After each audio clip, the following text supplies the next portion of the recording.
भारत के शहर अहमदाबाद में एक हौलनाक फिजाई हादसा पेश आया। लंदन जाने वाली एयर इंडिया की परवाज AI-171 एक रिहायशी इमारत से टकरा गई। तैयारे में सवार तमाम 290 अफराद के हलाक होने का खदशा जाहिर किया जा रहा है।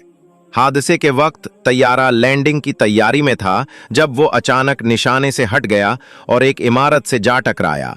टक्कर के बाद जोरदार धमाका हुआ और इमारत आग के शोलों में घिर गई। ये वाकया न सिर्फ भारत बल्कि पूरी दुनिया के लिए एक अफसोसनाक लम्हा है। जाँ बहक होने वालों के लवाहिकीन से दिली ताज़ियत की जाती है।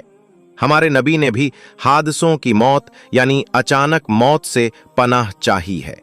इसीलिए हमेशा सफर शुरू करने से पहले ये दुआ पढ़ें, सुब्हानल्लज़ी सख़र लना हाज़ा वमा कुन्ना लहू मुक़रिनीन व इन्ना इला रब्बिना लमुनक़लिबून। अल्लाह ताला हम सब को हादिसों की मौत से हिफाजत फरमाए, आमीन। और इस्लामी जानकारी के लिए इस्लाम विद AI को फॉलो करें।